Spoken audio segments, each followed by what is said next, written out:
Bang, maaf.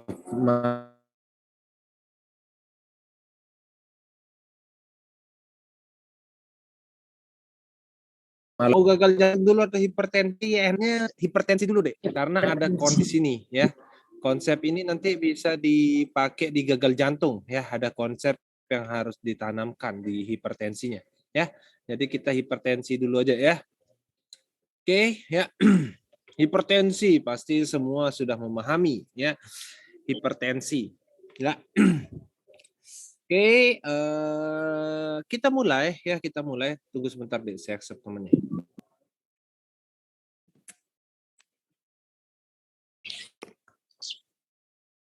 Tunggu ya, accept temennya dulu.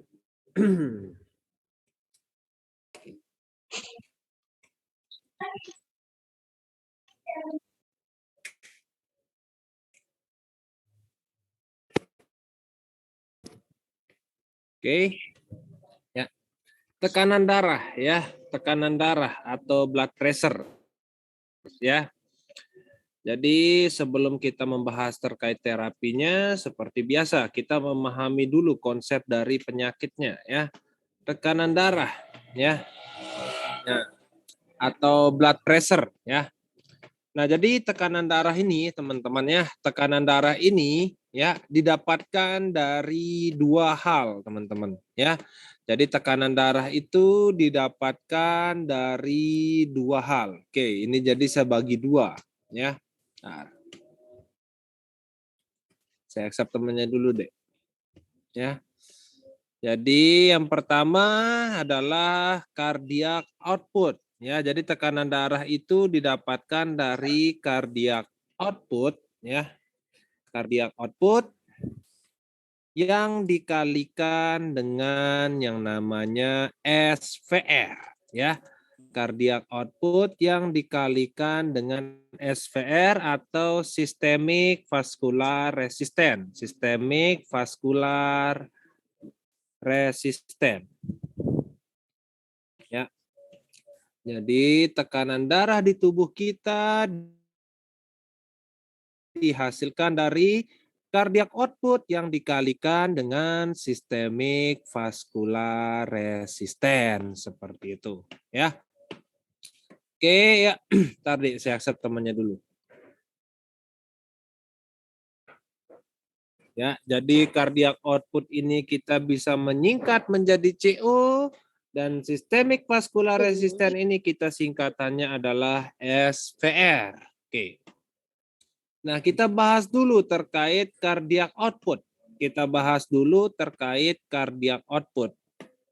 Cardiac output adalah ya, cardiac output adalah ya jumlah darah yang atau cairan, jumlah darah atau cairan yang dipompakan oleh jantung setiap menitnya. Cardiac output adalah jumlah darah atau cairan yang dipompakan oleh jantung. Satuannya adalah menit. Jadi per menit itu umumnya jantung memompa 5 liter darah dan cairan. Ya. Jadi jumlah darah yang dipompakan oleh jantung per satuan menit itu kita sebut dengan nama cardiac output atau bahasa Indonesianya adalah curah jantung. Bisa dipahamin? Bisa, Bang. Oke. Ya.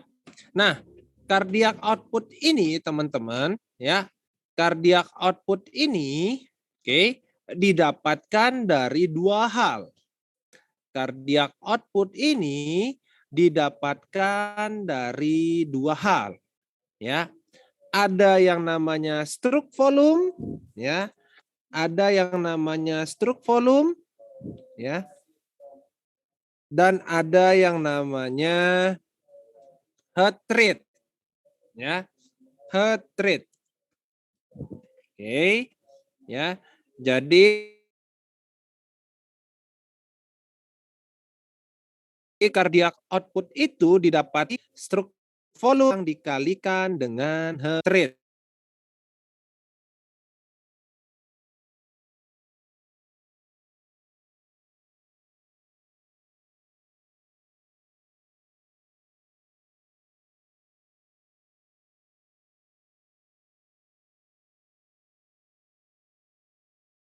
atau cairan yang masuk ke dalam jantung. Jumlah darah atau cairan yang masuk ke dalam jantung. Itu yang kita sebut dengan nama stroke volume. Ya, jadi jumlah darah atau cairan yang masuk ke dalam jantung adalah stroke volume. Ya. Kalau cardiac output apa tadi? Yang Jumlah ya, yang dipompakan oleh jantungnya. Berarti semakin banyak stroke volumenya, maka akan semakin tinggi cardiac outputnya. Seperti itu ya. Semakin banyak darah yang masuk ke dalam jantung, maka akan semakin dipompakan oleh jantungnya. Ya, kalau heart rate jelas, kalau heart rate berarti denyut jantung. Oke, nah sekarang kita bahas teman-teman. Ya, sekarang kita bahas. Ketika darah yang masuk ke jantung meningkat, ya, ketika stroke volume ini meningkat, berarti cardiac output akan naik atau turun? Naik. Naik, berarti cardiac output akan naik. Seperti itu. Ya, berarti cardiac output akan naik.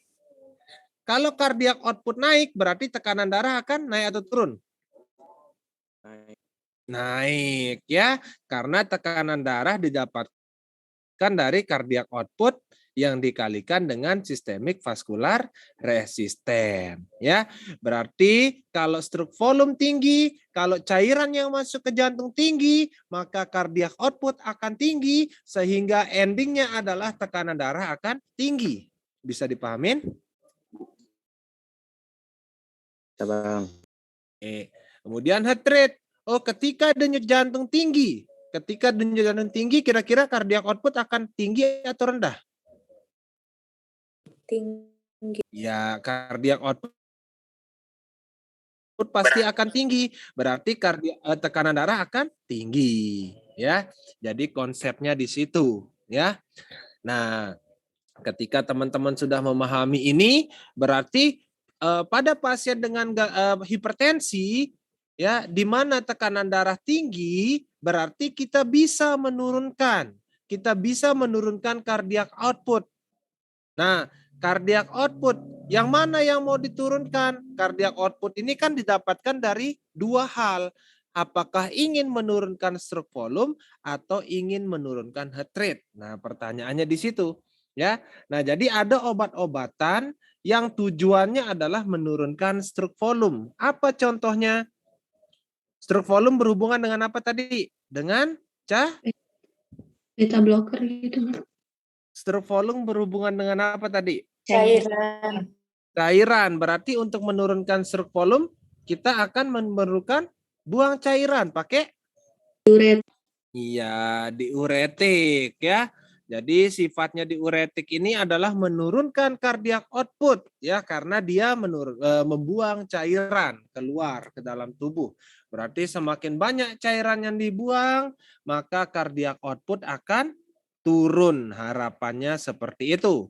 Nah, kemudian kita juga bisa menurunkan cardiac output dengan cara menurunkan denyut jantung. Contoh obat yang menurunkan denyut jantung? Golongan CCB. Ya, CCB yang apa? Non dihidropiridin. Terus apa lagi? Beta blocker ya. Nah, jadi konsepnya di situ. Dek. Jadi kalau tekanan darah ini tinggi ya, jadi pastinya nanti kita bisa menurunkan cardiac output atau kita bisa menurunkan SVR.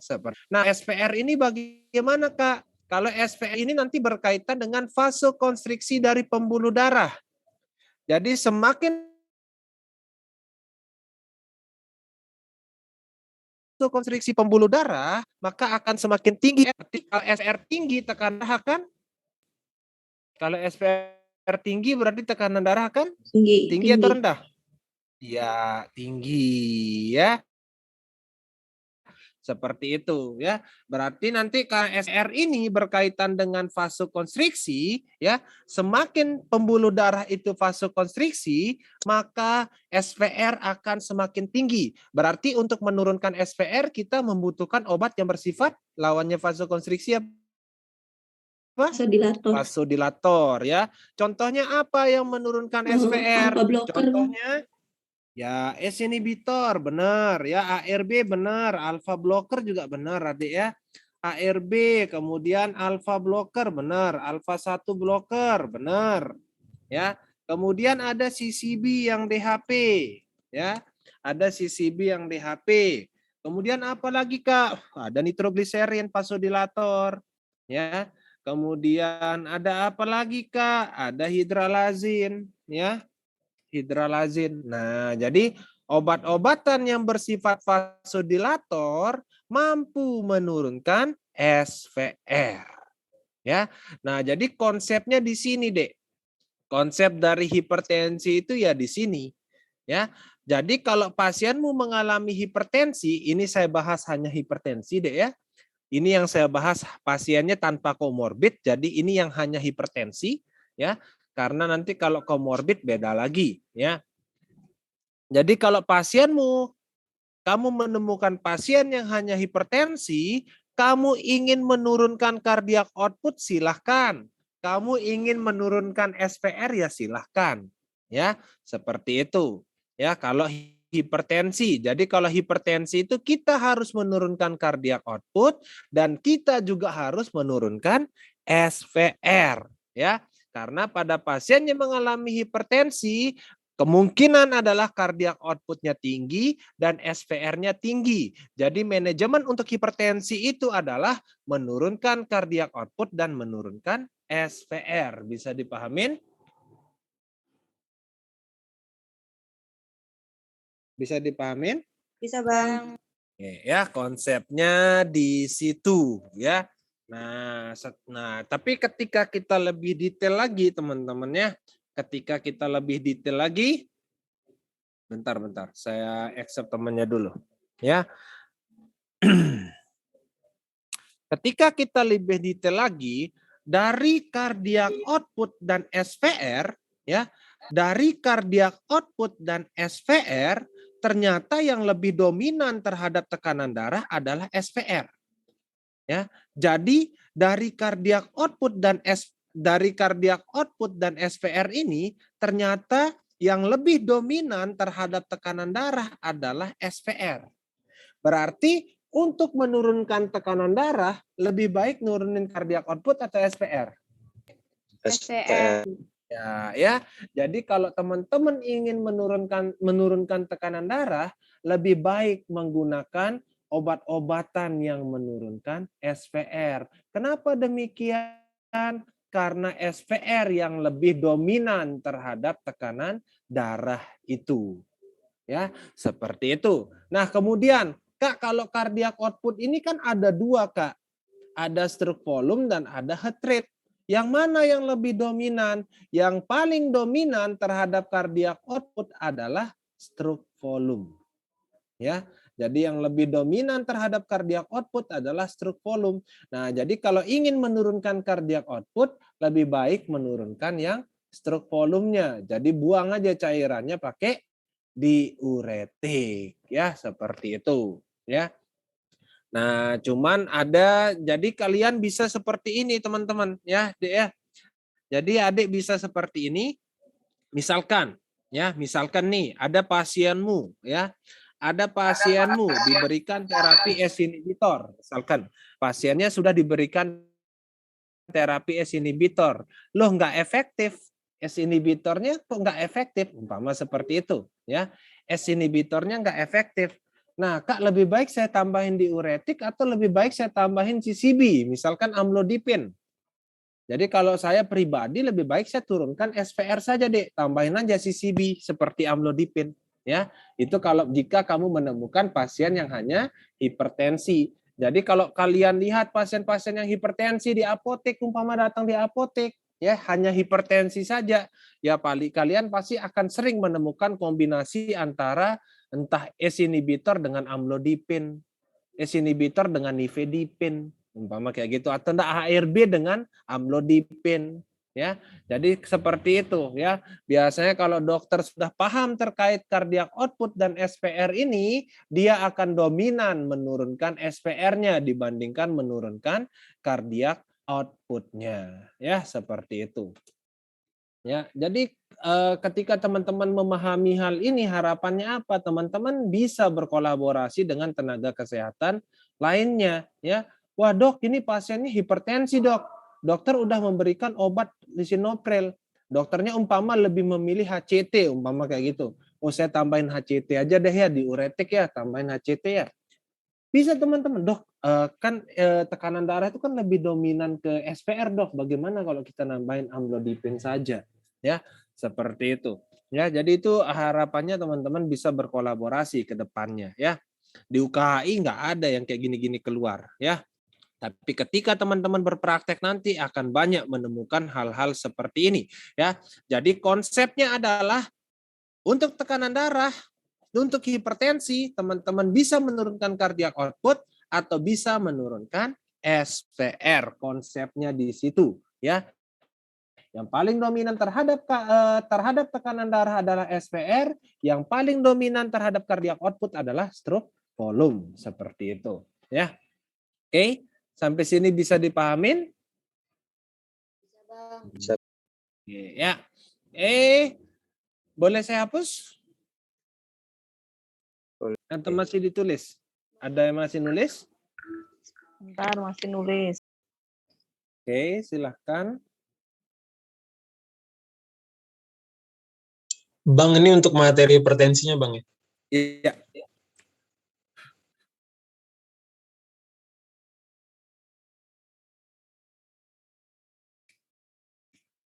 Iya ya, sebenarnya gagal. Iya, tapi nggak apa-apa deh ya, karena nanti kalau pasien gagal jantung tuh nanti biasanya shock kardiogenik bisa ya. Jadi kalau shock kardiogenik itu nanti tekanan darahnya rendah ya. Nanti kalau tekanan darah rendah, kita naikin cardiac output atau kita naikin SPR nanti seperti itu ya. Jadi gitu, inilah konsepnya. Jadi kalau teman-teman menemukan pasien hipertensi, turunin cardiac output atau turunin SPR. Tapi kalau kalian menemukan pasien dengan hipotensi, naikin cardiac output atau naikin SPR. Ya, konsepnya di situ. Nanti pasien-pasien shock itu ya hipotensi deh. Ya, nanti teman-teman bisa meningkatkan SPR atau meningkatkan cardiac output. Tapi nanti ada konsep di mana kapan saya harus meningkatkan SPR dan kapan saya harus meningkatkan cardiac output. Itu ada konsepnya, ya. Ada konsepnya lagi. Oke? Yang tadi boleh saya hapus sekarang? Bang, mau nanya. Ya, silakan. Ayo, silakan. Ya, Mau nanya. Ini kan tadi kalau misalnya nggak efektif itu bisa dikombinasi gitu kan, Bang? Sebentar deh ya, sebentar. Interbi Om. Bilang gini aja Om. Apa namanya? Kalau memang nggak ada interbi, saya mau beli salep yang isinya terbinafin. Berapa nomor HP-nya Om? Saya chatin. Tunggu dulu. Bentar Om. 087 864 595 100. Oke. Bentar Om. Interbi ya. Kalau nggak ada,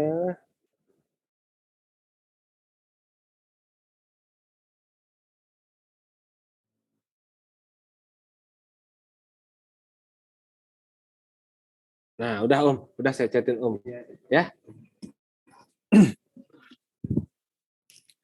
Gimana Dek? Sorry.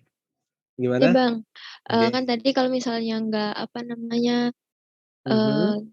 ini kan harus dikombinasi gitu. Gimana kita tahu kalau itu tuh nggak efektif gitu loh, Bang? Oh, Gimana dievaluasi kita Dek. tuh? Evaluasi tekanan darah itu setiap 2 minggu, Dek.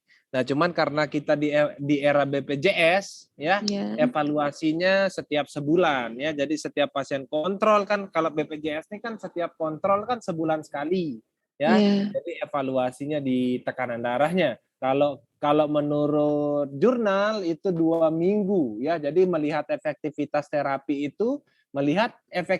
terapi dari hipertensi itu adalah setiap 2 minggu sekali ya. Tapi karena kita di era BPJS di mana kita kontrolnya tiap 1 bulan, jadi evaluasinya tiap sebulan sekali. Itu Bang, soalnya kan ayah saya hipertensi. Ya, Jadi gimana?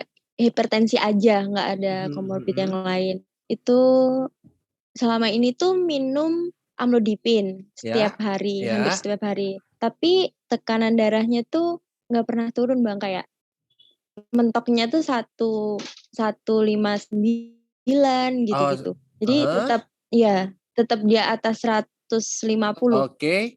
Itu Usia gimana Bang? ayahnya berapa, Dek? 59, Oke,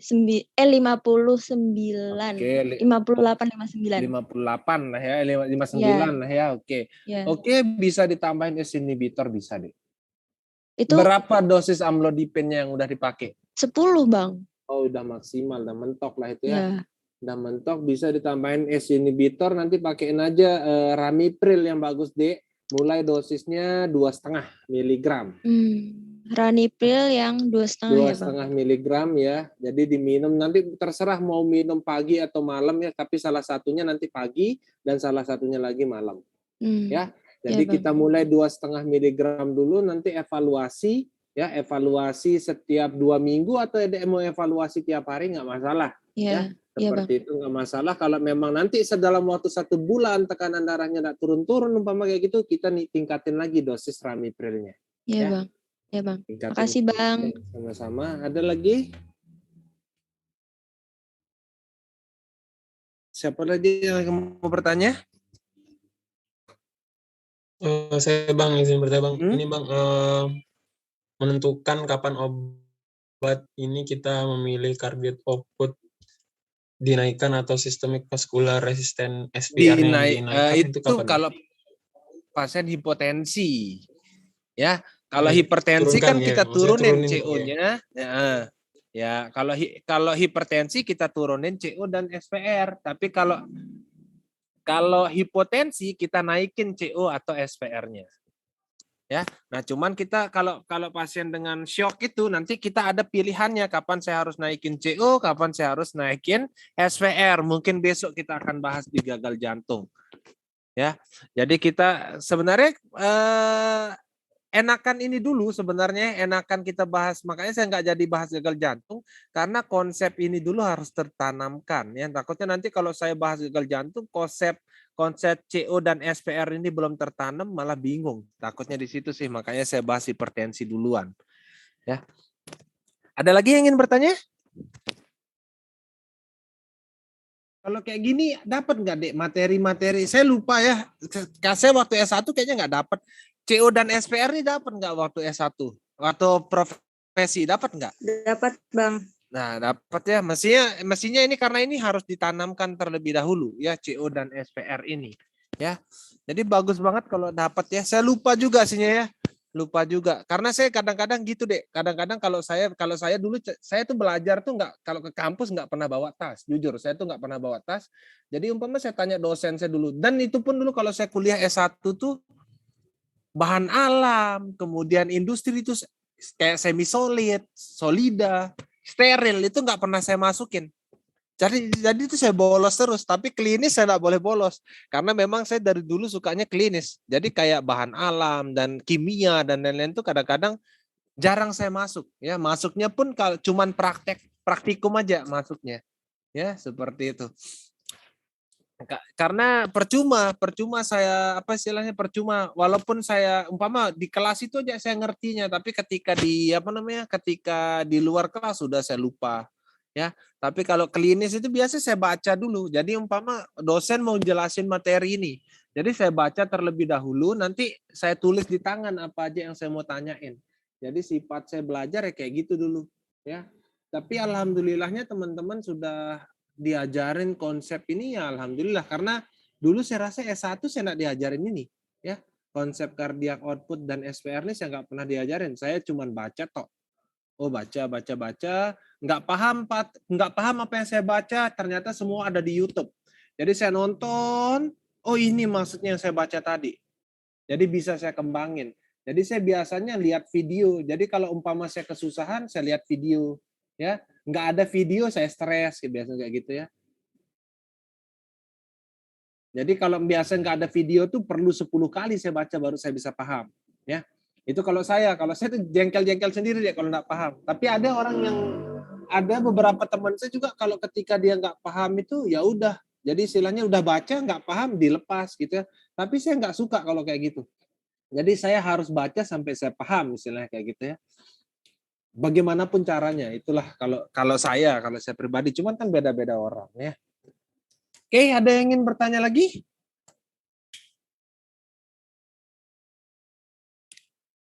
Ada? Boleh saya hapus? Boleh saya hapus enggak? Boleh, Bertanya, Bang. Oh iya, silakan. Silakan Jadi bertanya. kalau misalnya pasien itu dapat ACI sama hidralazin gitu nggak mungkin ya, Bang, kalau dalam satu ini? Kalau hidralazin ini ya, nanti untuk hipertensi emergensi deh. Ya, itu nanti hipertensi emergensi nanti kita akan bahas ya. Kalau ACE inhibitor ini kan per oral, hidralazin ini intravena sediaannya. Jadi kalau kita menemukan dia dikombinasi di lapangan itu nggak mungkin ya, karena anti hipertensi yang intravena itu digunakan untuk pasien dengan emergensi. Tapi kalau yang nggak emergensi itu bisa kita pakai oral kayak ACE inhibitor, ARB itu oral-oral. Ya, jadi kalau adik menemukan di lapangan nggak mungkin dikombinasi. Tapi kalau adik menemukan ACE inhibitor dengan CCB yang DHP, misalkan amlodipin ya mungkin saja. Ya, kemudian alpha blocker ini udah jarang digunakan sebagai antihipertensi, lebih ke BPH dia dipakainya ya. Karena resiko hipotensinya tinggi alpha 1 blocker, makanya kayak agak ditendang gitulah dari kayak agak jarang digunakan ya. Jarang digunakan sebagai pilihan pertama sebagai antihipertensi karena resiko hipotensinya yang tinggi. Kalau alpha 1 blocker. Ya. Bisa dipahami Ya, deh? Kalau di lapangan kan kalau CCB sama ACI itu udah sering gitu ya, kan. Kalau misalnya ACI sama ARB gitu mungkin nggak, Bang? Oh, ACE inhibitor sama ARB nggak boleh dikombinasi deh. Iya. Karena resiko hipotensi kalau dikombinasi keduanya. Ya, nggak boleh dikombinasi, haram kata guideline-nya. Ya, ACE inhibitor NARB katanya gitu tidak boleh dikombinasi karena resiko hipotensi. Itu kata ISC 2018 ya. Tapi kalau dengan nitrogliserin gimana, Bang? Bisa-bisa saja dikombinasi ya, bisa-bisa saja.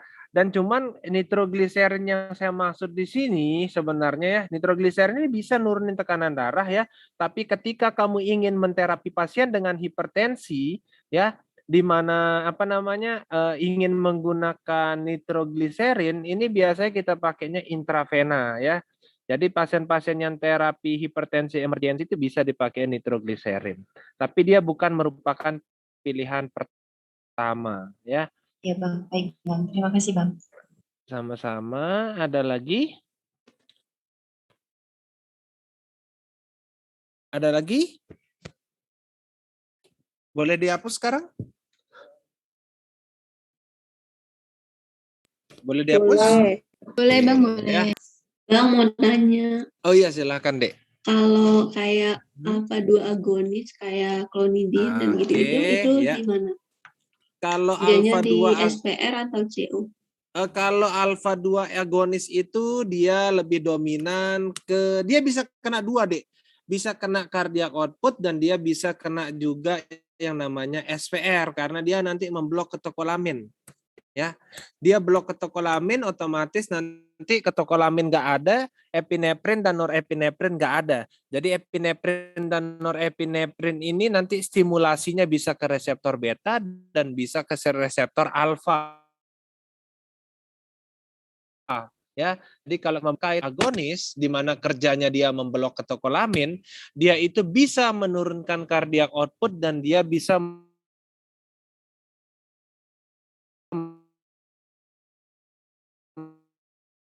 dominan tekanan darah ya.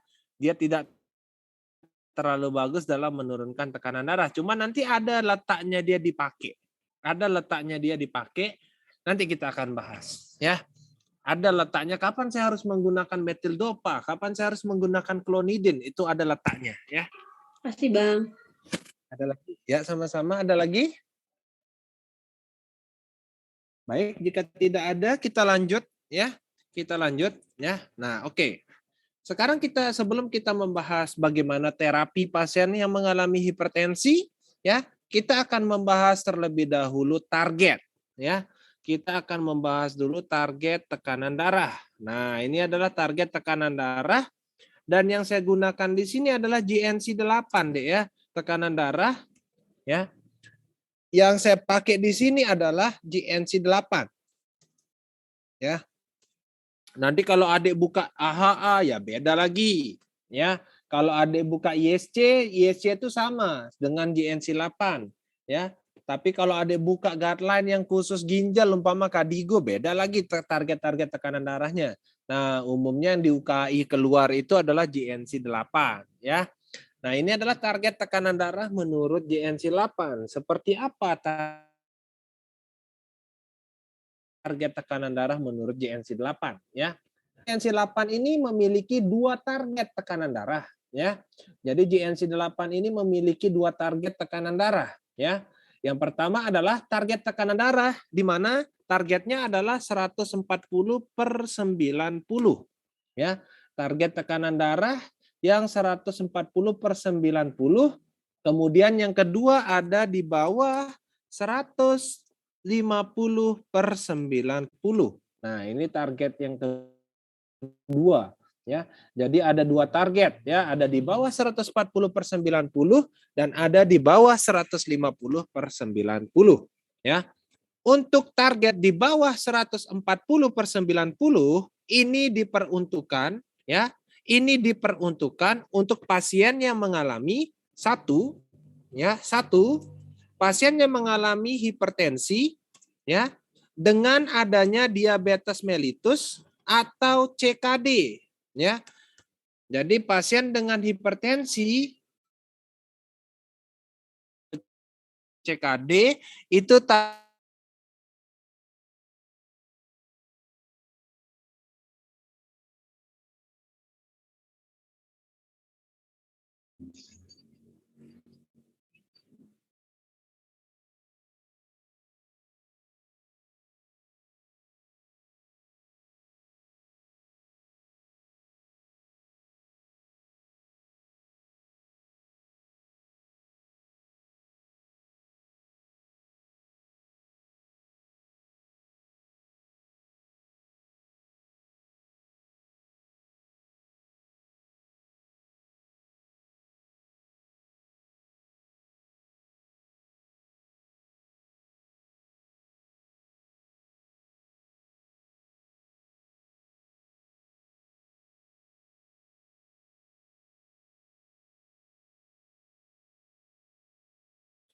Oke, ya. Jadi hipertensi plus DM atau CKD itu targetnya adalah di bawah 140/90, di mana ketika ada DM atau CKD ini tidak berlaku lagi usia. Jadi berapapun usianya, ya.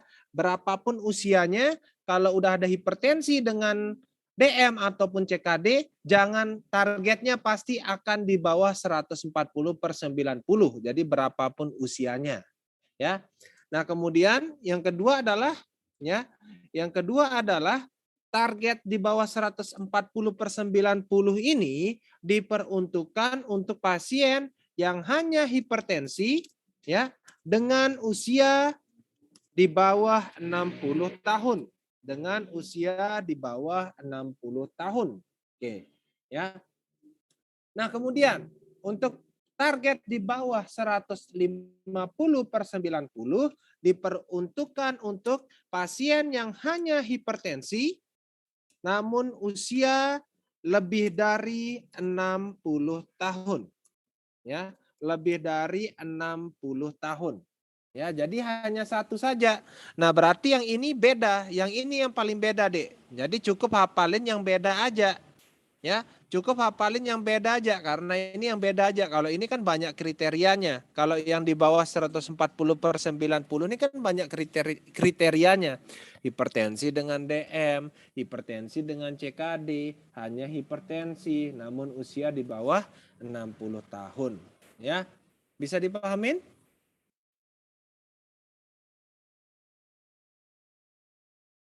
Bisa, Bang. Oke, ya kalau bisa dipahamin saya kasih contoh. Ada seorang pasien hipertensi, usia umpama usianya adalah 70 tahun, ya. Pasien tersebut memiliki riwayat CKD, berapa targetnya? 140 Pak. Iya, ya. 140/90 karena ada CKD. Sekarang saya hapus CKD-nya. Berarti berapa targetnya? 150. Ya, 150/90 karena usia lebih dari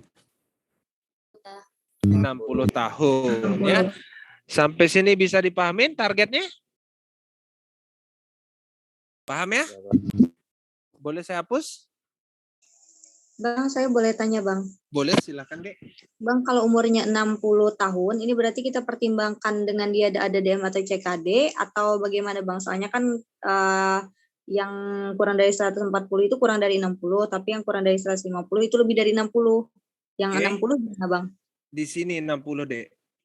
Kalau dia ini di bawah atau sama dengan 60 tahun? Ah, ya, baik, Bang. Makasih, Bang. Sama-sama. Ada lagi? Ini ada yang ngechat, Bang, mau tanya kalau ada pasien diagnosa hipertensi, setelah 2 minggu dicek tekanan darah normal, itu nggak perlu minum obat lagi atau gimana? Pasiennya ini udah minum obat atau belum, Dek? Firda. Untuk Firda, saya tanya balik, pasiennya udah minum obat atau belum?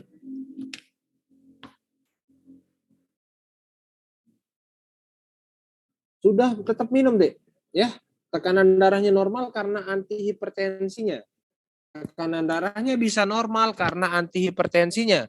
Kalau adik menghentikan obat-obatan antihipertensinya, kemungkinan terbesar yang terjadi adalah tekanan darahnya balik tinggi. Ya, tekanan darahnya akan meningkat seumur hidup. Ya, antihipertensi itu diminum seumur hidup. Ada lagi? Ada lagi yang ingin bertanya? Izin bertanya, Bang. Ya, kalau silakan. misalkan tekanan darahnya 160/80 itu tetap mendapatkan terapi atau enggak? Sistolik yang naik. Tetap.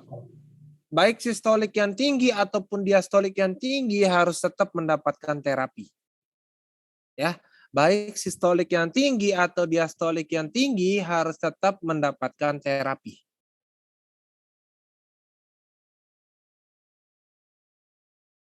Ada lagi yang ingin bertanya? Boleh saya hapus untuk targetnya? Boleh, Bang.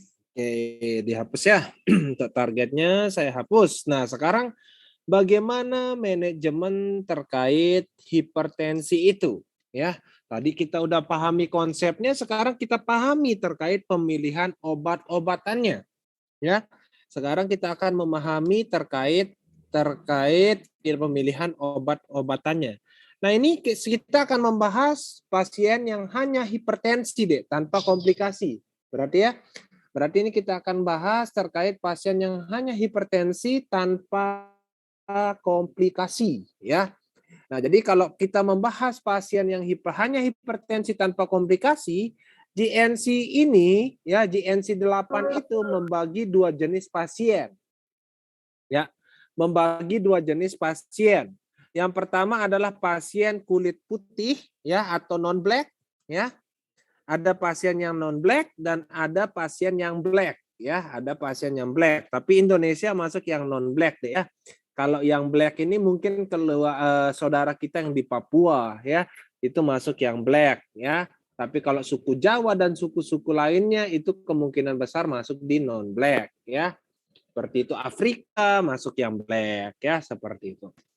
Ya. Nah, jadi GNC 8 membagi dua jenis pasien ya, membagi dua jenis pasien ya. Untuk pasien yang black dan non black seperti itu, terapinya seperti apa? Jadi menurut GNC 8, untuk pasien yang non black bebas mau digunakan apa aja ya. Bebas mau menggunakan obat salah satu di bawah ini, bebas mau menggunakan yang mana aja terlebih dahulu. Jadi tidak ada terapi yang utama ya, hidroklortiazid HCT. Ya, jadi bebas mau menggunakan obat apa aja di bawah ini, pilih salah satu. Bisa tunggal atau kombinasi. Bisa tunggal atau kombinasi. Ya. Bisa digunakan tunggal atau kombinasi. Jadi biasanya GNC 8 ini merekomendasikan tunggal terlebih dahulu. Kalau nggak efektif tunggalnya barulah dikombinasi. Cuman nggak boleh mengkombinasi S inhibitor dengan ARB. Ya. Seperti itu. Ya, jadi bebas mau pilih yang mana aja. Nah, kalau teman-teman melihat ini, kalau teman-teman lihat pemilihan antihipertensi menurut GNC 8. Ya, ini yang hanya pasien hipertensi. S inhibitor tadi nurunin apa, Dek? SCO atau SPR? SPR. ARB nurunin apa? SPR juga. SPR, CCB DHP nurunin apa? SPR. HCT nurunin apa?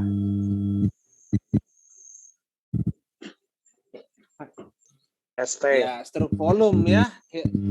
Nah, jadi kalau teman-teman lihat ada nggak yang direkomendasikan yang menurunkan heart rate? Ada nggak yang direkomendasikan? Ya ada Bang. Nggak ada ya, karena dia tidak terlalu dominan. Terus kemudian kalau teman-teman lihat juga yang nurunin SPR-nya lebih banyak direkomendasikan, karena ini logis.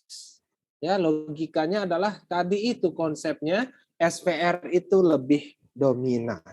Ya, seperti itu. Nah, tapi kalau untuk pasien dengan black ya, untuk pasien yang black ya, itu lebih dipreferkan untuk pemilihan CCB DHP terlebih dahulu ya. Bisa menggunakan S inhibitor, bisa menggunakan ARB, bisa menggunakan HCT. Namun lebih dipreferkan menggunakan CCB yang DHP. Kenapa demikian? Karena kadar kalsium pada orang-orang berkulit hitam itu lebih tinggi. Ya, karena kadar kalsium pada orang berkulit hitam atau ras kulit hitam itu lebih tinggi. Makanya mungkin itu dia ya, kenapa kalau yang cowok mungkin ya, kalau kita main sama orang-orang Papua ya kayak gitu-gitu, mereka tuh kuat-kuat banget ya. Malahan kita bilang kayak nggak punya paru-paru kayak gitu ya, karena kuat banget staminanya ya. Mungkin hal ini juga bisa karena mungkin kadar kalsiumnya yang tinggi menyebabkan staminanya juga tinggi ya. Mungkin seperti itu ya alasannya dia ya. Oke, sampai sini bisa dipahamin hanya hanya hipertensi. Ya. Jadi kalau GNC 8 itu ya stepnya dia pakai dulu satu obat ya. Pakai dulu satu obat ya. Udah dosis maksimal ya, sampai dosis maksimal ya. Nggak efektif barulah kita tambahkan satu obat lagi ya. Barulah kita menambahkan satu obat ya, atau kita mengkombinasi. Udah pakai dosis maksimal belum efektif barulah kita mengkombinasi. Ini GNC 8 ya, itu stepnya dari GNC 8. Bisa dipahamin? Bisa dipahamin pemilihan terapinya terlebih dahulu sama stepnya? Bisa. Oke ya. Terus kemudian kalau ISC beda lagi, Dek. Ya. Kalau Adik mempelajari ISC itu beda lagi. Kalau untuk ISC ketika tekanan darah ya, ketika tekanan darah lebih dari 150 untuk sistolik, maka ISC itu sudah langsung menggunakan kombinasi obat. Itu ISC. Ya. Kalau ISC itu ketika pasiennya ya tekanan darahnya lebih dari 150 sudah disarankan untuk menggunakan terapi kombinasi. Ya, ini untuk ISC-nya kelihatan nggak semuanya? Kelihatan, Bang. Kelihatan ya. Nah, jadi ISC ini seperti ini. Initial terapi dual combination. Jadi ISC ini kalau umpama ya lebih dari 150 dia menyarankan dual combination ya.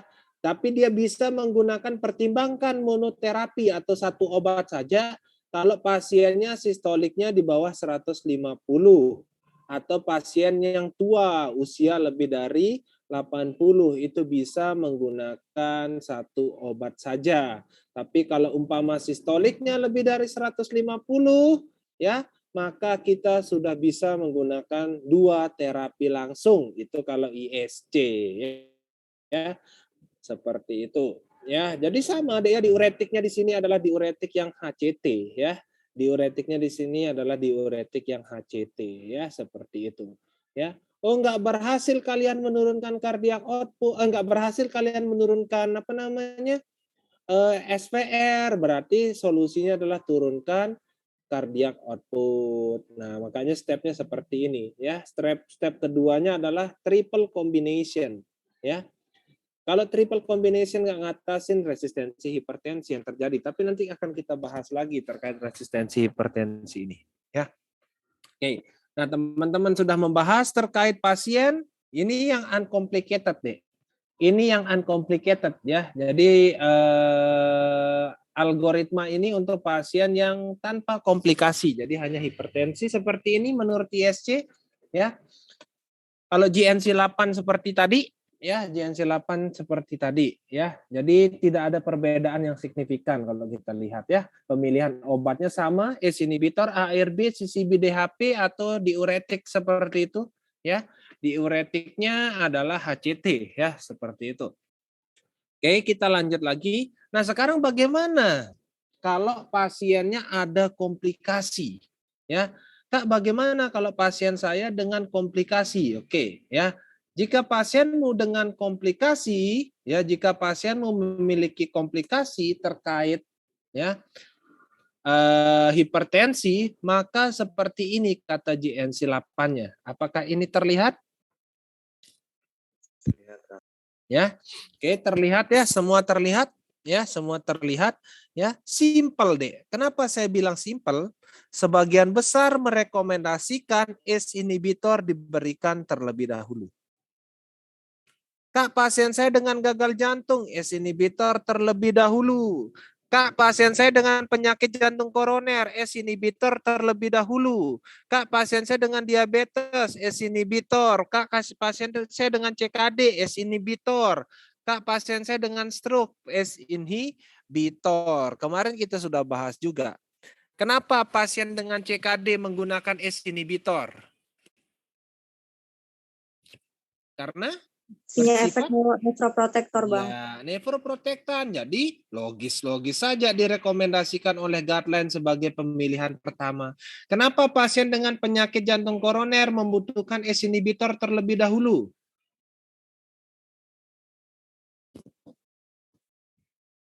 Kenapa? Karena apa yang diperbaiki? Memperbaiki atau mencegah kerusakan endotel, Bang. Iya, ya karena dia bisa memperbaiki atau mencegah kerusakan endotel. Nah, teman-teman lihat sekarang ada kombinasi dengan apa kombinasinya di sini kalau CAD? Dan Beta blocker. apa fungsi beta blockernya? Apa fungsi beta blockernya pada pasien dengan penyakit jantung koroner? Profilaksis Angina. Ya, jadi sangat logis ya alasan-alasan kenapa sih guideline ini mengatakan hal-hal seperti ini ya. Itu ada alasan semuanya ya. Jadi teman-teman sudah tahu alasannya kemarin ya. Cuman yang belum tahu alasannya di sini. Kenapa harus menggunakan obat-obatan ini? Nah, kalau teman-teman lihat di sini sebagian besar terapinya menggunakan ACE inhibitor ya. sebagian besar terapinya menggunakan ACE inhibitor seperti itu ya.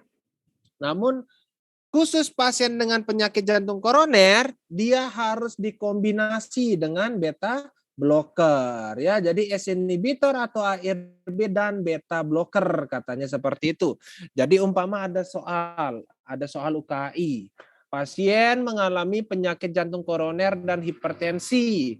Dokter sudah memberikan terapi lisinopril. Dokter ingin menambahkan antihipertensi lainnya. Antihipertensi apa yang ditambahkan? Berarti kita pilih yang mana yang kita pilih berarti? Beta blocker. Yang beta blockernya. Ya, seperti itu. Sama juga dengan gagal jantung. Plus ini ada tanda plusnya. Ya.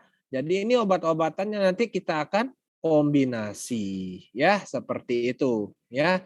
Jadi kalau jangan terkait UKI hipertensi ini hal yang gampang. Kenapa saya bilang yang gampang terkait pemilihan obatnya?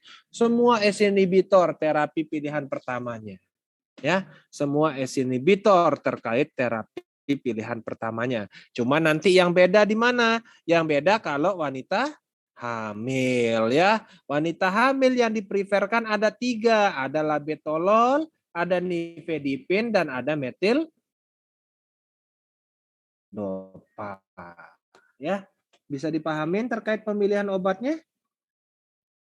Jadi guideline ini merekomendasikan sesuai uji penelitian, Dek, ya.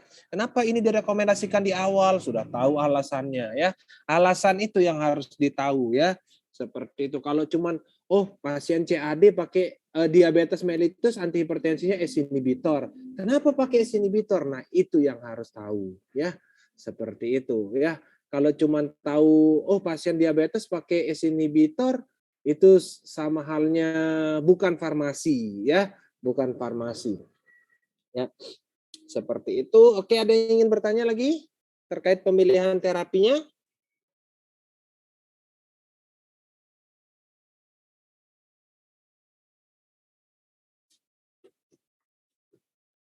Ada yang ingin bertanya, bisa dipahamin terkait pemilihan terapinya? Bang, izin bertanya Bang. Ya, silakan. Tadi di guideline yang udah ditampilkan itu nggak ada yang HT plus asma gitu ya Bang? Kalau misalnya HT plus nggak asma, ada. ini apa Bang? Kalau pasien hipertensi dengan asma, jadi ini Dek, asma itu bukan komplikasi dari hipertensi, sehingga dia tidak mungkin dibahas di guideline. Ya, karena yang dibahas di guideline ini adalah hipertensi beserta komplikasinya. Ya, hipertensi beserta komplikasinya itu yang dibahas kalau di guideline, ya. Nah, tapi kalau adik bertanya terkait asma pakai apa aja? Nah, ya. Jadi asma itu pakai apa aja, Kak? Kalau ketika kita membahas ACE inhibitor dan ARB, jadi terkait ACE inhibitor khususnya, ya, terkait ACE inhibitor khususnya, ini bisa memicu kejadian asma. Karena apa? Meningkatkan bradikinin. Ya, tapi bukan bersifat kontraindikasi.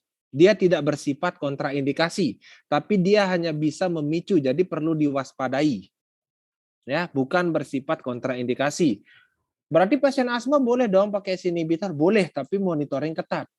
Pasien asma boleh dong pakai ARB? Silakan, nggak masalah. Nggak ada efek ke nggak ada efek ke asmanya. Pasien asma boleh nggak pakai CCB yang DHP, misalkan amlodipin? Ya silahkan, nggak masalah. Ya, seperti itu. Pasien asma boleh nggak pakai beta blocker? Nah, ini yang kalau dulu, ya, kalau dulu yang boleh hanya beta blocker yang selektif. Kalau dulu, ya, kalau dulu yang boleh hanya beta blocker yang selektif, ya. Berarti yang tidak boleh adalah beta blocker yang non selektif. Itu kalau dulu. Ya, jadi kalau dulu itu yang kontraindikasi pada pasien asma adalah beta blocker yang non selektif. Itu dulu. Tapi guideline terbaru mengatakan, ya, beta blocker yang selektif juga kita harus hindari pada pasien asma. Karena apa? Beta blocker yang selektif itu selektivitasnya bisa hilang tergantung respon individu, dan tergantung dosis yang diberikan. Jadi beta blocker yang selektif itu selektivitasnya bisa hilang tergantung individu dan tergantung dosis yang diberikan. Ya, jadi kalau untuk pasien asma yang tidak boleh adalah beta blocker yang tidak boleh. Ya, khususnya adalah beta blocker yang non selektif. Ya, tapi kalau terkait penggunaan ACE inhibitor silahkan, tapi perlu dimonitoring ketat. Kalau untuk ARB ya silahkan, nggak masalah. Untuk amlodipin ya silahkan, CCB yang DHP ya silahkan, seperti itu. Untuk diuretik juga silahkan. Ya, bisa dipahamin, Dek? Iya Bang, terima kasih Bang. Ada lagi?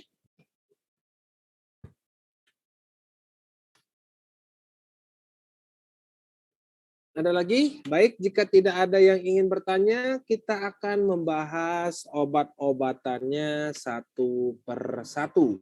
Ya, kita akan membahas obat-obatan antihipertensi ini satu per satu. Ya, dimulai dengan yang namanya ACE inhibitor. Ya, dimulai dengan yang namanya ACE inhibitor. Ya, oke. Ketika kita membahas ACE inhibitor, berarti kepanjangannya ACE inhibitor apa, Dek? Angiotensin Converting enzyme inhibitor. ya, converting enzyme ya, converting enzyme inhibitor. Ya. Berarti kerja obat-obatan dari ACE inhibitor adalah menghambat angiotensin converting enzyme. Ya, jadi antihipertensi ini gampang menghafalkan mekanisme kerjanya. Kenapa gampang? Karena nama golongannya sudah melambangkan mekanisme kerjanya. Angiotensin converting enzyme inhibitor berarti mekanisme kerjanya adalah menghambat angiotensin converting enzyme. ARB, angiotensin reseptor blocker, berarti mekanisme kerjanya memblok reseptor angiotensin. CCB, calcium channel blocker, berarti mekanisme kerjanya memblok kanal kalsium. Beta blocker, berarti memblok reseptor beta. Jadi terkait antihipertensi ini nggak boleh salah untuk mekanisme kerjanya. Kenapa demikian? Karena golongannya, golongan obatnya, nama golongan obatnya sudah melambangkan mekanisme kerjanya. Bisa dipahamin?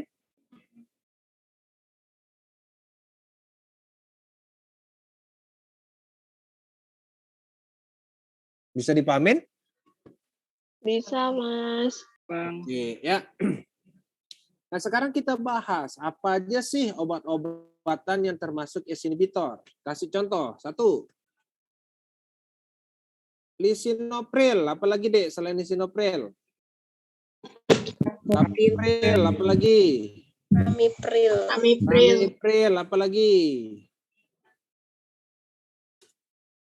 Enalapril, ya, dan pril-pril lainnya, ya, seperti itu, ya.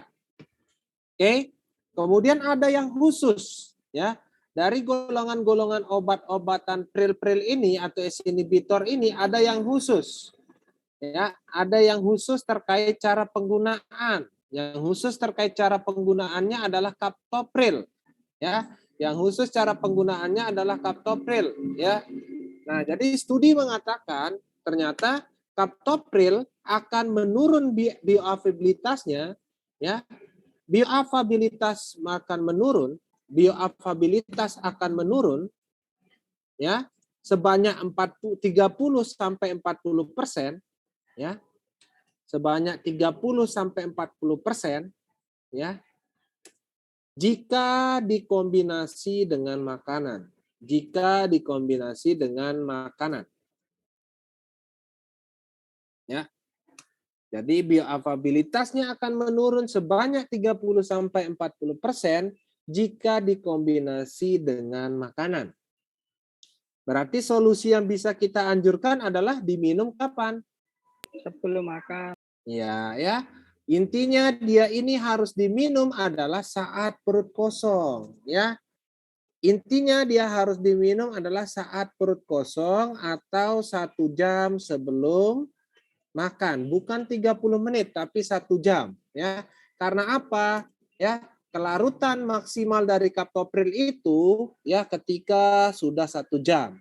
Kalau 30 menit obatnya baru larut setengah. Ya, obatnya baru terabsorpsi setengah. Jadi yang paling pas absorpsinya sempurna ketika setelah 1 jam. Setelah 1 jam baru sempurna absorpsi dari kaptoprilnya. Makanya kaptopril itu diminum 1 jam sebelum makan atau saat perut kosong. Ya, yang mana yang lebih dipreferkan antara saat perut kosong atau 1 jam? Yang lebih dipreferkan adalah saat perut kosong. Bisa dipahamin? Ya, Bang. Oke, ya ini soal UKI juga ya. Nggak tahu keluar atau enggak ya. Oke, ya.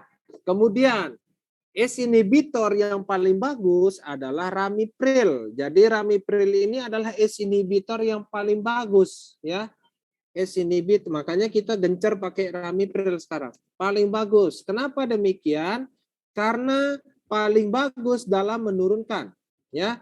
Dalam menurunkan angka morbiditas, ya morbiditas berarti komplikasi, dan mortalitas. Mortalitas berarti kematian. Mortalitas ya. Jadi yang namanya ramipril ini bagus dalam menurunkan morbiditas dan mortalitas ya. Jadi ACE inhibitor yang paling bagus adalah ramipril. Yang perlu penggunaan khusus adalah kaptopril. Kak, lisinopril, ramipril, enalapril dan lain-lain. Kapan waktu minumnya? Bebas, mau sesudah atau sebelum makan. Yang khusus adalah kaptopril saja. Bisa dipahamin? Ya, Bang. Bisa, Bang. Oke, ya. Nah, kemudian ACE inhibitor, Kak, efek samping dari ACE inhibitor ini apa? Nah, ini mungkin yang banyak di UKI juga, ya. Ini mungkin akan banyak soalnya di UKI. Nah, jadi efek samping yang bisa muncul ya, efek samping yang bisa muncul karena penggunaan ACE inhibitor ya. Pertama adalah 1 batuk kering. Ya. Batuk kering. Ya. Jadi ACE inhibitor ini bisa menyebabkan batuk kering. Jadi ingat batuk kering bukan batuk berdahak. Ya. Jadi kalau ada pasienmu minum ACE inhibitor, kemudian dia terjadi batuk berdahak, itu jelas bukan karena ACE inhibitor. Tapi kalau dia batuk kering, pasti kalian harus curiga karena ACE inhibitornya. Ya, jadi ACE inhibitor ini memicu batuk kering, bukan batuk berdahak. Ya, seperti itu. Oke, pasien bisa mengalami batuk kering karena ACE inhibitor akan meningkatkan atau mengakumulasi kadar dari bradikinin ya. Jadi pasiennya bisa mengalami batuk kering karena terjadi akumulasi bradikinin terkait penggunaan ACE inhibitor.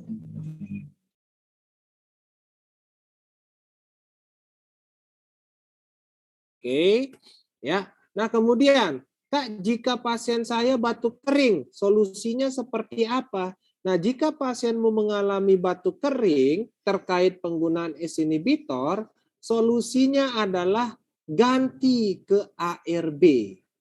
Ya, ganti dengan ARB. Bisa dipahamin?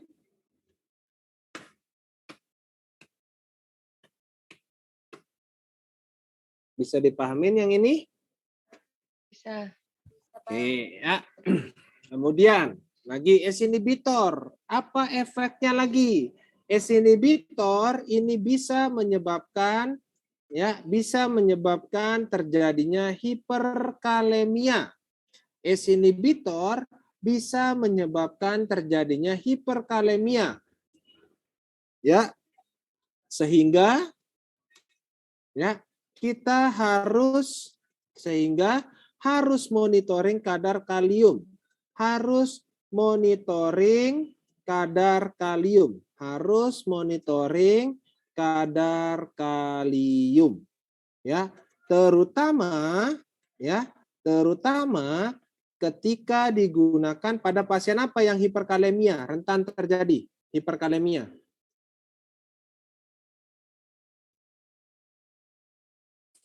Pasien apa kemarin yang memiliki manifestasi hiperkalemia? Iya, ya.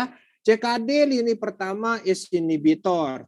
Efek sampingnya hiperkalemia, ya. Kemudian ACE inhibitornya CKD bisa menyebabkan hiperkalemia, ya, seperti itu. Nah, sehingga harus kita monitoring kadar kalium, ya, kalau pasien CKD menggunakan ACE inhibitor. Bisa dipahamin?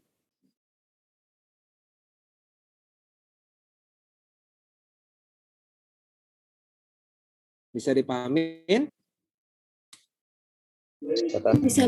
Oke, ya kita lanjut lagi ya. Nah, kemudian ya, ternyata ACE inhibitor ini juga bisa menyebabkan peningkatan kadar kreatinin.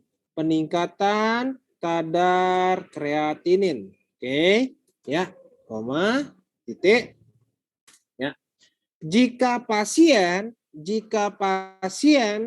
non CKD, jadi pasien tanpa CKD, ya, terjadi peningkatan kreatinin lebih dari 30% dari nilai normal, ya, koma, ACE inhibitor harus dihentikan. Pak, kalau pasien CKD gimana? Ya silahkan tetap digunakan ACE inhibitornya. Karena pasien CKD itu memang peningkatan kreatinin terkait ginjalnya yang rusak. Ya, tapi kalau pasien non CKD, ya nggak ada CKD-nya menggunakan ACE inhibitor, terjadi peningkatan serum kreatinin lebih dari 30% dari nilai normal, maka ACE inhibitornya harus dihentikan. Bisa dipahamin?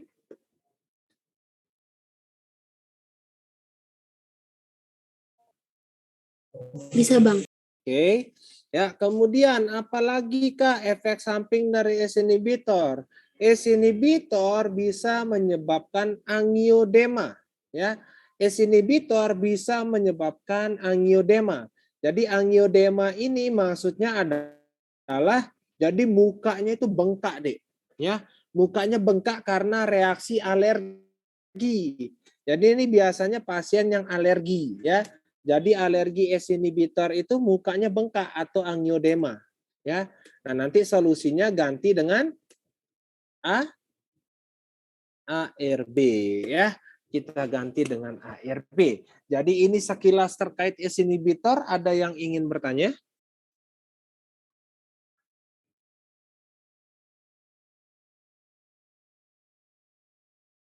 Ada yang ingin bertanya?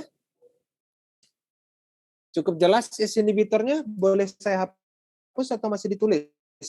Bang, izin bertanya. Silahkan. Jadi kalau misalkan penggunaan ACE inhibitor, pasiennya ini batuk kering, emang ininya harus ganti ARB. Harus ganti ya? ARB. Nggak perlu dikasih obat batuk gitu, nggak perlu ya, Bang? Jadi gini deh, kalau adik ngasih obat batuk, selama dia masih tetap menggunakan ACE inhibitor, batuk kering pasti akan terjadi. Kalau adik seumur hidup dia pakai ACE inhibitor, seumur hidup dia akan mengalami batuk kering. Seumur hidup juga dia akan mengkonsumsi obat batuk. Benar nggak? Jadi itu akan meningkatkan cost untuk pasiennya. Jadi kalau kita berkesimpulan, oh ACE inhibitor nyebabin batuk, kasih aja obat batuk, itu hal yang salah.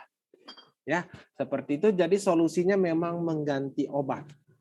Ya, solusi saya sering berkelahi gitu sama dokternya. Kasih aja kodein. Dok, sampai berapa lama kodein ini dikasih? Sampai batuknya hilang. Kapan batuknya hilang kalau ACE inhibitor bisa tetap masuk? Ya, jadi cara ngelawannya kayak gitu aja. Ya.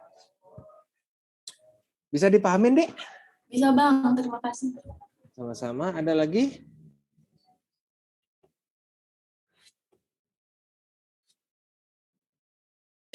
Ada lagi yang ingin bertanya? Boleh dihapus? Atau masih ditulis? Boleh dihapus, Bang. Oke, saya hapus. Ya. Sekarang kita akan membahas ARB ya. Kita akan bahas ARB. ARB apa berarti, Dek? Angiotensin reseptor. Angiotensin reseptor Blocker. blocker. Berarti kerjanya adalah Memblok reseptor angiotensin. ya, memblok reseptor angiotensin. Contoh obatnya apa aja? 1. Valsartan.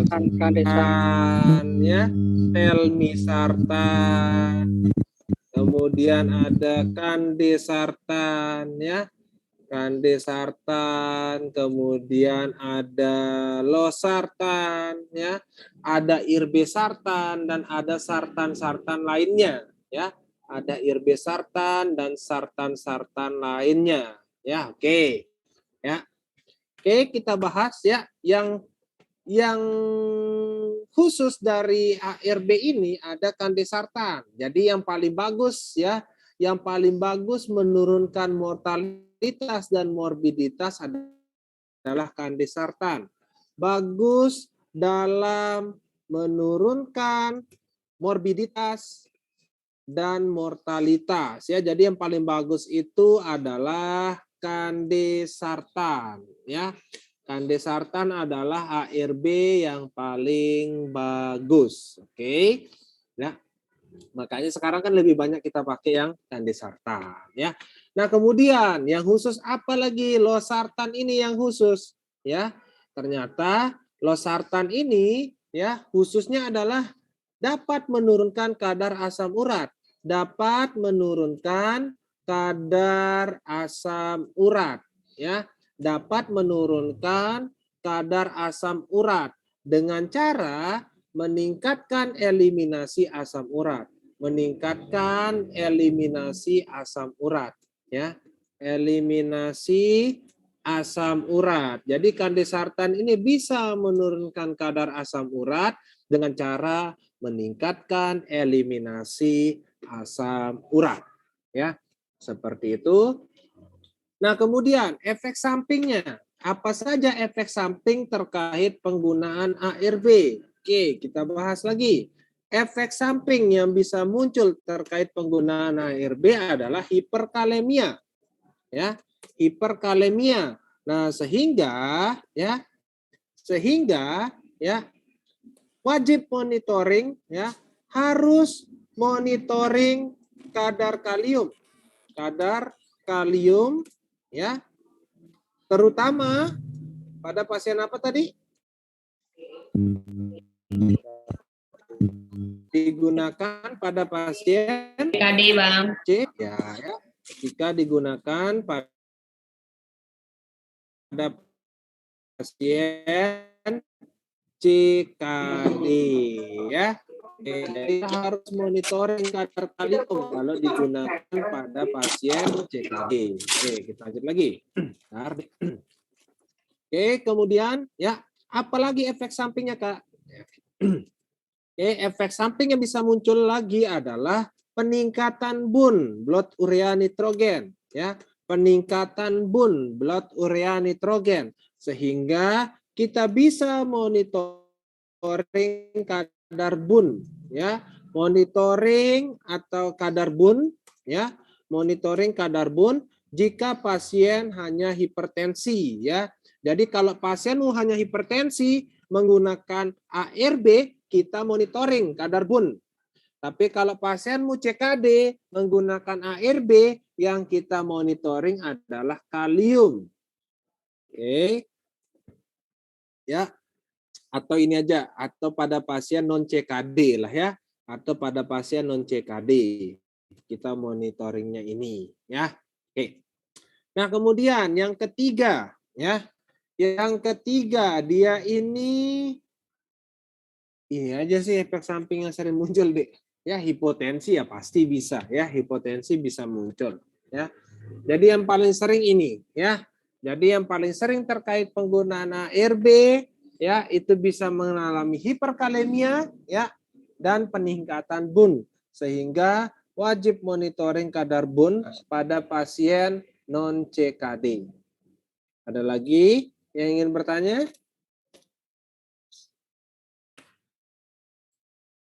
Ada Ada yang ingin bertanya? Maaf Bang, izin bertanya Bang. Silahkan. Kalau ada pasien hipertensi itu udah mengkonsumsi amlo, kande, kemudian simfas dan CPG. Kalau misalnya losartan itu kan dapat menurunkan AU ya Bang, asam urat. Nah kalau misalnya mau dihapus aja gitu kandenya, berarti nggak perlu double. Oh ya, tadi obatnya kurang simpas Bang. Pasien itu simpas, kande, amlo, sama CPG. Iya. Gimana itu Bang? Terus solusinya kalau misalnya mau change jadi losartan gitu, boleh. Perlu dihapus juga nggak simpas sama kandenya? Kalau adik mau ganti ke losartan, berarti adik yang harus adik hapus adalah kandenya, bukan simpasnya. Karena kan satu golongan kita nggak boleh pakai, ya. Jadi kalau adik mau mengganti kande sartan menggunakan losartan boleh, ya. Yang dihilangkan adalah kandenya, tapi simpasnya tetap dikonsumsi. Tapi itu tertulis dapat menurunkan kadar asam urat, berarti perlu double simpas juga Bang? Maksudnya? Oh tetap dipakai ya, kalau simpas kan? Simpasnya kenapa simpasnya? Simpasnya kenapa? Juga perlu di double gitu Bang. Kalau losartan pakai simpas. Jadi gini deh. Pasiennya minum apa aja tadi? Kande kan? Kande, terus apa lagi? CPG. CPG, amlo ya. Sama simpas. Ya, sama simpas. Nah, sekarang kan adik mau mengganti kande ini adik mau ganti. Ganti ke mana tadi? Ganti ke losartan, ya kan? Iya. Ya udah itu aja, nggak perlu kita stop simpasnya. Simpasnya akan tetap lanjut. Apa yang dipikirkan terkait penghentian simpas? Kenapa? Saya pikir simpasnya dihapus juga kalau change ke losartan. Kenapa harus dihapus? Karena beda sih ya Bang. Kalau ya udah ngerti Bang. Galvox ya. Oke. Terima kasih Bang. Sama-sama. Ada lagi yang ingin bertanya?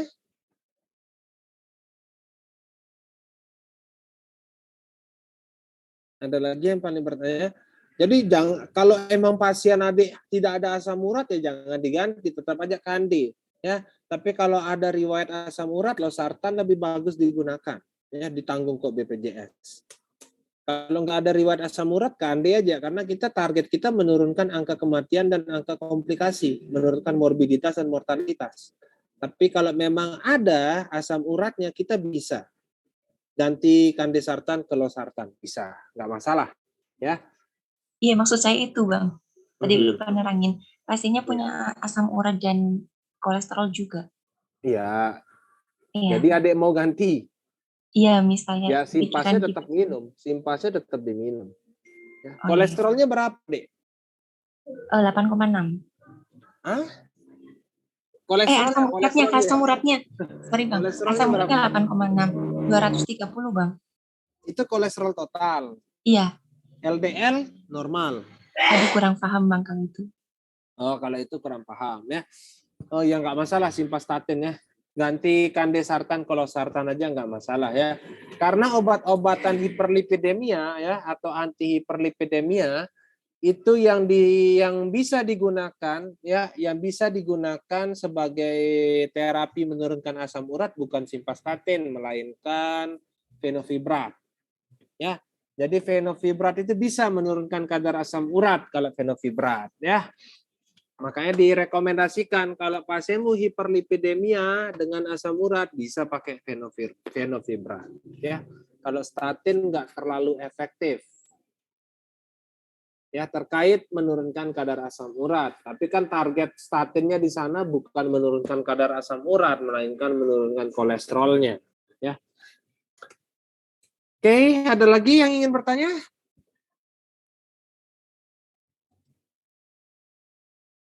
Ada? Enggak ada? Oke, saya lanjut. Boleh saya lanjut ya? Oke, saya hapus ya. Kita lanjut ya.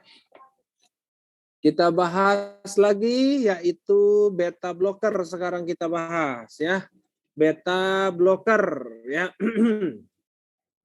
Nah, beta blocker ini ada 2 jenis ya. Beta blocker ini secara selektivitas dibagi 2 jenis ya. Secara selektivitas beta blocker ini akan dibagi menjadi 2 jenis.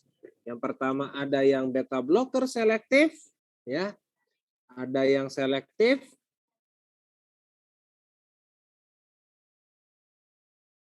Oke, dan ada yang non selektif. Ada yang selektif dan ada yang non selektif. Oke, ya. Ada selektif dan ada yang non selektif. Yang selektif, ada yang tahu contohnya yang selektif? Satu? Bisoprolol. Bisoprolol. Apa lagi? Acebutolol. Acebutolol, oke. Kemudian ada lagi metoprolol. Kemudian ada lagi atenolol. Ya, ini yang selektif. Ya. Oke, kemudian yang non selektif. Contohnya apa? Propanolol. Propanolol, ya. Kemudian ada timolol. Ada nadolol, ada labetolol ya dan lain-lain ya. Jadi ini ya yang non selektif. Oke. Kalau dia selektif berarti hanya memblok reseptor beta 1 ya. Kalau dia yang non selektif berarti yang diblok adalah reseptor beta 1 dan reseptor beta 2 ya. Oke, jadi seperti itu ya. Nah, sekarang kita bahas lagi ya. Kita bahas lagi ya. Nah, terkait yang non selektif ya, terkait yang non selektif kita ikutin guideline lama dulu deh ya. Terkait yang non selektif ya, kontraindikasi pada pasien apa tadi? Pertanyaan temannya? Iya ya. Jadi kontraindikasi pada asma dan PPOK ya. Jadi terkait beta blocker yang non selektif kontraindikasi pada pasien asma dan PPOK ya. Karena yang non selektif ya, karena yang non selektif ini akan menyebabkan terjadinya bronkokonstriksi ya. Karena ketika di blok reseptor beta 2 ya, blok reseptor beta 2 ya, karena ketika di blok reseptor beta 2 ya, maka akan terjadi yang namanya bronkokonstriksi ya. Jadi makanya tidak boleh digunakan pada pasien asma ataupun PPOK ya, seperti itu. Oke. Nah, kemudian ya terkait beta blocker yang non selektif ini ya, terkait beta blocker yang non selektif ini juga bisa menyebabkan terjadinya hiperkalemia. Oke, bisa menyebabkan terjadinya hiperkalemia ya, bisa menyebabkan terjadinya disfungsi ereksi. Ya, kemudian bisa menyebabkan terjadinya disglikemia, bisa menyebabkan terjadinya dislipidemia juga, ya, dislipidemia juga, ya. Jadi agak banyak efek sampingnya, ya, kalau yang non selektif di sini, ya. Kalau yang non selektif lebih banyak lagi efek sampingnya, ya. Kalau yang selektif bisa juga hiperkalemia, Dek, ya. Bisa juga hiperkalemia ya kalau yang selektif. Oke. Nah, kemudian beta blocker ini bisa menyebabkan bradikardi ya. Beta blocker ini bisa menyebabkan bradikardi. Bradikardi maksudnya apa berarti, Dek? Apa makna dari denyut jantungnya lemah? Iya, ya. Jadi terjadi penurunan terkait denyut jantung, itu yang kita sebut dengan bradikardi ya. Nah, jadi ketika pasien ya, ketika pasien mengalami bradikardi terkait penggunaan beta blocker, ya, ketika pasien mengalami bradikardi terkait penggunaan beta blocker, maka kita bisa memberikan terapi, yaitu 1, bisa menggunakan glukagon.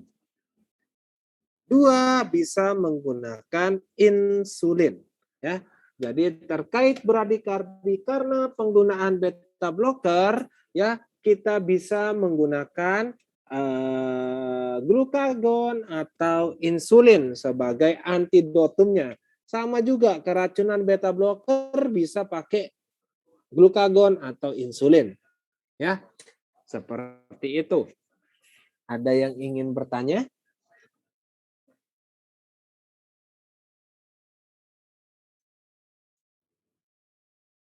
Ada yang ingin bertanya?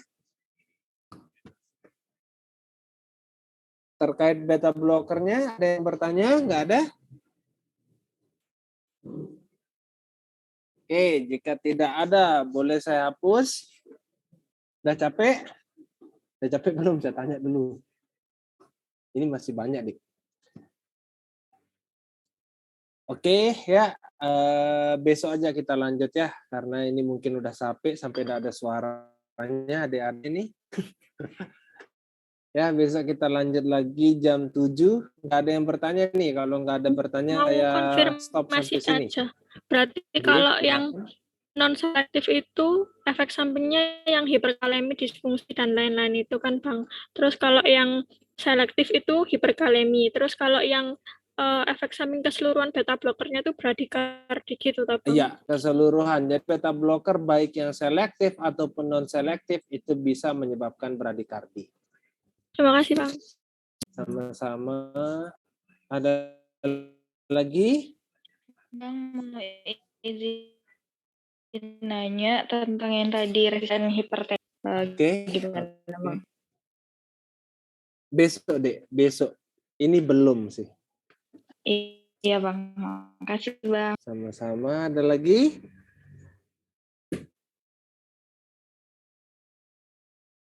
Nyaman nggak belajar kayak gini, Dek, kalau saya tanya? Nggak ada jawaban. Nyaman nggak belajar kayak gini? Nyaman, Bang. Nyaman ya?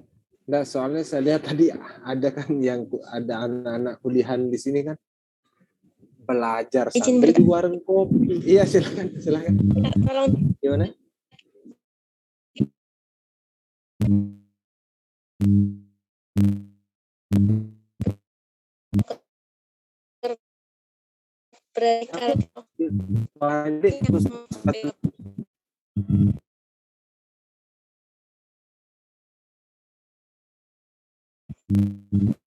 Di pelan.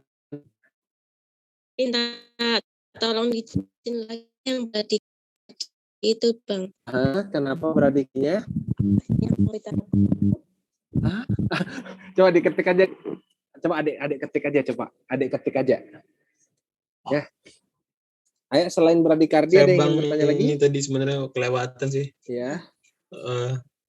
Sebenarnya ini Bang yang pada pasien CKD di kasus saya Bang itu dikasih terapi ACI, cuman karena memang AC-nya mungkin nggak mempan, itu dikombinasi sama diuretik kuat, furosemid nggak salah. Terus? Nah itu kan alasannya karena pada pasien CKD kan dia punya kadar kalium dan natriumnya kalau salah waktu itu di tasnya. Terus? Ya itu, apakah langkah itu sudah tepat gitu? Dikasih furosemid itu udah bagus atau enggak kayak gitu? Iya Bang. Bagus. Berapa GFR-nya? GFR-nya nggak ada di data lab dan data. Kalau dihitung RTL-nya lah. Kalau hitung, kalau kamu hitung nggak ada serum kreatinin. Bisa nggak ngitung CFR? Di kasus itu lengkap nggak terkait badan, usia, sehingga bentar Bang, saya liatin Bang kasusnya. Oke. Ya, selagi dilihat, minta tolong dijelasin lagi, Pak. Oke, minta tolong dijelasin lagi yang bradikardi tadi, Bang. Maaf tadi kelewat. Oke, ya. Jadi beta blocker D ya, beta blocker ini ya bisa menyebabkan terjadinya bradikardi ya. Beta blocker bisa menyebabkan terjadinya bradikardi jika pasienmu mengalami bradikardi karena penggunaan beta blocker, maka terapi yang bisa diberikan adalah glukagon atau insulin ya. Jadi kalau pasien mengalami bradikardi karena penggunaan beta blocker, terapi yang bisa kita gunakan adalah glukagon atau insulin. Bisa dipahamin, Erlin? Erlin ini Unisula ya, Unisula ya. Karena dia tulis namanya Erlin Unisula. Ada lagi? Bang, saya mau tanya Bang. Silakan, Dek. Untuk yang terapi bradikardi ini kan glukagon insulin itu mekanismenya terkait dengan intake hiperkalemi ke dalam sel ya Bang, ke dalam sel-sel jantungnya gitu ya Bang. Gini, kita tidak bermain terkait kita tidak bermain di kaliumnya, Dek, tapi kita bermain di glukosanya, Dek, ya. Kita bermain di glukosanya. Oke ya. Kenapa glukosa ya? Kenapa kita bermain di glukosa ya? Jadi yang namanya beta blocker ini Dek ya, seperti saya jelaskan kemarin ya. Beta blocker ini seperti yang saya jelaskan kemarin bahwasanya beta blocker ini bisa menyebabkan terjadinya hipoglikemi ya. Hipoglikeminya tapi bukan di darah melainkan di sel ya. Hipoglikemi di dalam sel ya. Hipoglikemi di dalam sel ya. Jadi di dalam selnya yang mengalami hipoglikemi ya. Nah, ketika terjadi hipoglikemi di dalam sel, maka pembentukan ATP ya, pembentukan ATP menurun. Nah, ATP ini kan teman-teman ketahui bahwasanya ATP ini merupakan energi. ATP ini akan menurun, ATP kurang ya. ATP kurang sehingga terjadi bradikardi. ATP kurang sehingga terjadi bradikardi. Nah, ya, ATP kurang, bradikardi akan menurun ya. Karena jantung juga ketika ingin bekerja atau berkontraksi dia membutuhkan ATP ya, sumber energi. Nah, di situ. Nah, glukagon, nah kita bahas glukagon. Glukagon fungsinya meningkatkan kadar gula darah. Ya, jadi glukagon bisa mengatasi hipoglikemi ini, hipoglikemi di sel ini bisa diatasi sama glukagon. Ya, insulin perannya apa? Apa peran dari insulin? Memasukkan glukosa ke dalam apa dimasukin? Ke dalam sel. Iya, ke dalam sel. Harapannya bisa mengatasi hipoglikemi yang ada di selnya ya. Jadi kalau udah tinggi kadar gulanya karena glukagon ya, masuk ke dalam sel, dia gula itu tadi diubah menjadi ATP sehingga tidak akan mengalami bradikardi. Ya, ketika diberikan insulin, gulanya yang di dalam darah akan banyak masuk ke dalam sel sehingga tidak akan terjadi hipoglikemi di sel lagi, sehingga ATP akan tercukupi sehingga bradikardi tidak terjadi ya. Jadi kaitannya karena hipoglikemi di sel ya, seperti itu. Kenapa bisa bradikardi? Karena hipoglikemi di sel ya. Hipoglikemi di sel menyebabkan ATP kurang ya, makanya bradikardi. Glukagon ningkatin glukosa ya, sehingga harapannya hipoglikemi di sel itu tidak bisa teratasi. Insulin meningkatkan glukosa itu masuk ke dalam sel, sehingga harapannya hipoglikemi yang ada di sel bisa teratasi. Bisa dipahamin, Dek? Bisa, Bang. Terima kasih, Bang. Sama-sama. Ada lagi? Pak, izin bertanya. Ya, silakan, Dek. Untuk terapi yang glukagon atau insulin itu tetap diberikan rutin juga terkait pemakaian tidak rutin, Dek. Jadi kita lihat nanti yang kita evaluasi nanti terkait denyut jantung pasiennya atau heart rate ya. atau heart rate. Nah, jadi pasien dikatakan bradikardi,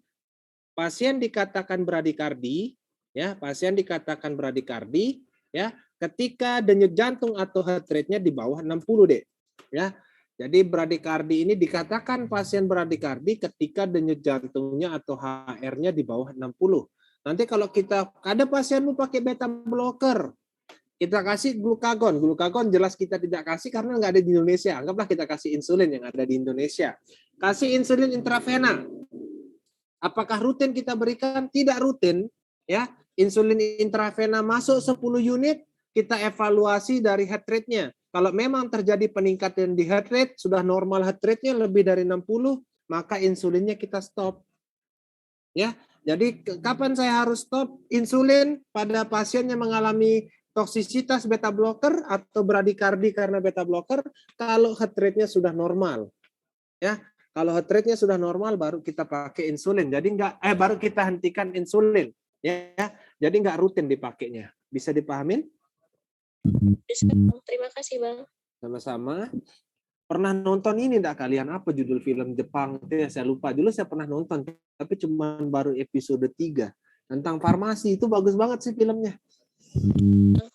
Apa judulnya ya? Unsung Cinderella kalau salah, Dek. Pernah nonton enggak? Iya, pernah. Ada yang pernah nonton? Itu juga ada kok pasien diceritakan dalam film itu. Diceritakan pasiennya toksisitas beta blocker. Waktu itu dia ngasih glukagon, ya. Waktu itu dia ngasih glukagon. Jadi dramanya itu dokternya capek ngasih NE, ya. Setelah dia telusuri ternyata pasiennya tuh mengkonsumsi beta blocker. Makanya dia nyaranin glukagon dikasihnya. Pasiennya sembuh, wih, keren gitu ya. Itu bagus ilmunya, ya. Ilmunya dia dapat ya karena sesuai dengan guideline, ya. Sesuai itu dengan guideline. Jadi hebatnya drama-drama Korea itu ya, drama-drama Korea kedokteran tuh kalau kalian baca tuh penanganannya tuh kalau ada pasien-pasien yang di dalam drama tuh benar, ya, benar itu sesuai dengan referensi, ya, sesuai guideline, ya. Ayo ada lagi yang ingin bertanya?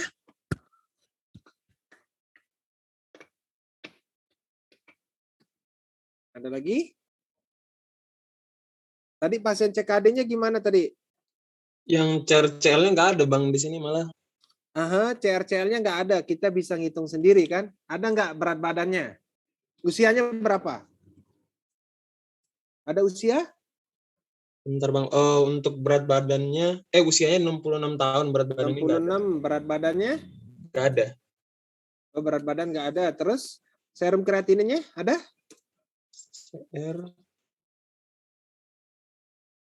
Kreatinin? Nggak ada? Oh, ini, Bang. Hari pertama 1,21. 1,21. Udah itu toh? Iya. Hari kedua ada 1,87. Hari kedua 1,87. Ini nggak bisa, iya benar sih nggak bisa kamu hitung ini kalau kayak gini. Karena ini nggak terlalu tinggi juga sih 1,87 nih. Berapa nilai normalnya kalau di data lab yang di kasusnya? Kalau nilai normalnya serum kreatin 0,5 sampai 1,2. Ini kan nggak terlalu tinggi nih, nilai serum kreatin ini nggak terlalu tinggi. Ini nggak bisa dihitung karena nggak ada berat badan di sini. Ya nggak bisa dihitung. Jadi Bang, kalau misalkan furosemid ini baik masuk ketika, artinya apa Bang? Gini ya. Jadi ada momen kapan saya harus menggunakan furosemid, kapan saya harus menggunakan HCT pada pasien yang mengalami gagal ginjal, ya. Jadi ada momen ya di mana kapan saya harus menggunakan furosemid. Jadi CKD nih ya. Ada pasienmu CKD ya, kapan pakai furosemid? Kapan furo, kapan HCT, ya. Kapan furo, kapan HCT. Nah, ini ada mungkin yang masih bingung ya, kapan saya pakai furo, kapan HCT, ya. Nah, untuk menentukan kapan saya pakai furo, kapan saya pakai HCT ini adalah tergantung dari GFR-nya ya. Tergantung dari GFR. Oke, ya. Satu ya. Jika GFR di bawah 30 mili per menit ya. Jika GFR di bawah 30 mili per menit, kamu bisa menggunakan furosemid. 2, jika GFR lebih dari 30 mili per menit, maka kita bisa menggunakan HCT. Ya. Nah, jadi ini kapan saya pakai HCT, kapan saya pakai furosemid, tergantung dari nilai GFR-nya. Nah, namun tadi pasienmu mengalami apa tadi? Hiperkalemia. Jadi antara dua ini, ya, antara dua obat baik HCT dan furosemid yang bisa mengatasi kondisi hiperkalemia adalah furosemid. Ya, pasienmu edema enggak ini? Sesak enggak? Keluhannya ada, tapi enggak mungkin si keratin masih segini. Mestinya masih bagus sih ginjalnya. Ada diabetes mellitus? Mana nih? Hilang anaknya atau saya yang hilang nih? Bentar Bang. Soalnya kasus temen waktu itu dijelasin. Oh iya, kasus temennya ternyata. Ya, jadi seperti itulah ya terkait pemilihannya ya. Kalau pasien CKD kapan furo, kapan HCT, dilihat GFR-nya ya. Ada yang ingin bertanya lagi?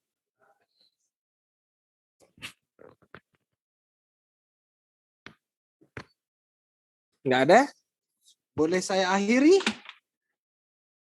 Boleh diakhiri atau gimana? Ya, oke, saya akhiri ya. Terima kasih atas waktunya. Kurang lebihnya seperti ini untuk hari ini. Ya, besok kita lanjut lagi jam 7 malam. Ya, jangan bolos karena besok kita karena kalau udah hipertensi ini banyak ya untuk UKI-nya ya. Jadi seperti itu ya. Selamat istirahat, selamat belajar bagi yang mau belajar lagi.